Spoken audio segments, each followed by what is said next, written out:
नमस्कार दोस्तों, मैं आपका दोस्त समाजसेवी डॉक्टर प्रभु जयपुर राजस्थान। आपके बच्चों को सर्दियों में कैसे बचाएं, कुछ लाए हूँ टिप्स। आपका नवजात बच्चा आपके लिए बंडल ऑफ जॉय है। नवजात शिशु एक नया मेहमान है जिसको आप शुरुआत से ही अगर प्यार से गर्माहट से रखेंगे तो ये आपको दे सकता है खुशियाँ। अगर आपकी थोड़ी सी लापरवाही इसको दे सकती है निमोनिया और बीमारियाँ। तो आप मेरे कुछ टिप्स फॉलो करें। नवजात बच्चे को गर्म रखने का सबसे सरल तरीका है रूमिंग इन। माँ और बेबी को एक साथ एक कमरे में रखें। इसे कहते हैं कंगारू मदर केयर।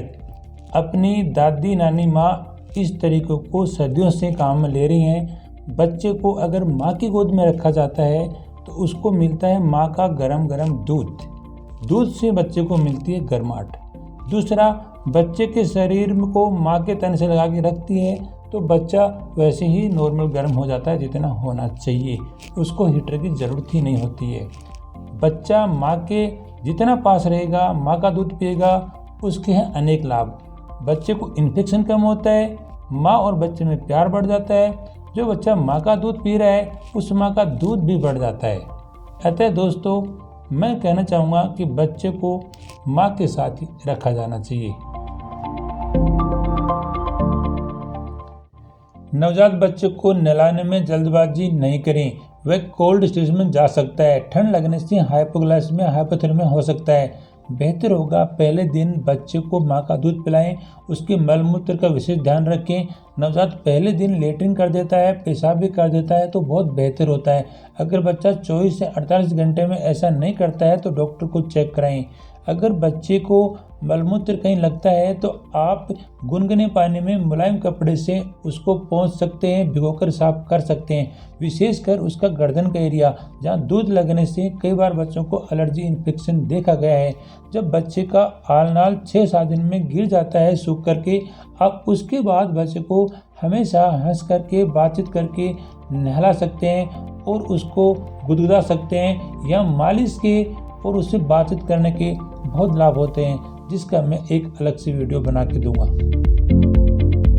जी दोस्तों, बच्चे का कमरा गर्म रहना चाहिए। ये लगभग 25 डिग्री सेल्सियस के आसपास रहना चाहिए। कमरे की आर्द्रता 50% लगभग रहनी चाहिए। जब हम हीटर जलाते हैं, हीटर से कमरे की हवा गर्म हो जाती है और इसकी आर्द्रता कम हो जाती है। कुछ ऑक्सीजन लेवल भी कम हो जाता है। अतः अपन कमरे में कुछ पानी खुला रखें, इससे आर्द्रता बनी रहेगी।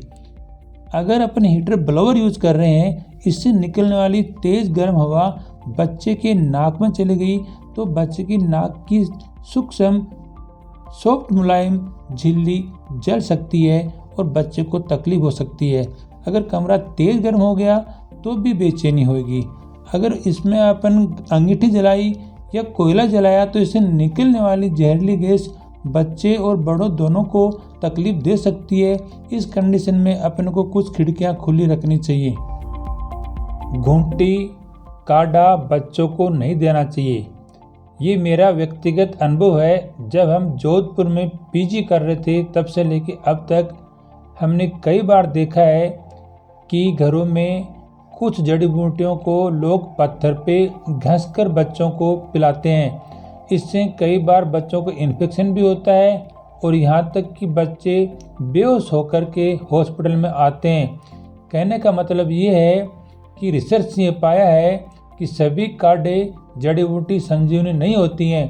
अतः घूंटी काढ़ा देने से पहले आप अपने डॉक्टर से ज़रूर परामर्श लें और इनको देना सही नहीं रहता है। डायपर लंगोट दोनों ही समय की ज़रूरत है। नन्हे बालक को डायपर लगाने से ये डायपर मलमूत्र को सोख लेते हैं और बच्चा आराम से नींद लेता है। थोड़ा माँ को भी आराम मिल जाता है।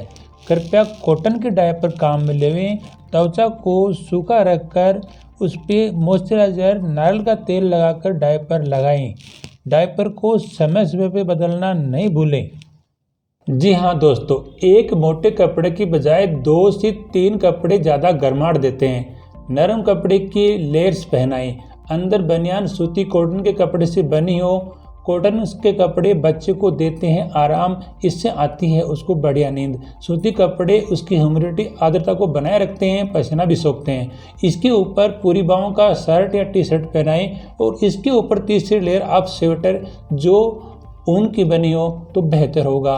अगर आप थोड़े और ठंडे इलाके में रहते हैं तो इसके ऊपर आप कोटी भी पहना सकते हैं। पैरों में पाजामा, जुराब, हाथों में दस्ताने या मिटन्स पहना सकते हैं।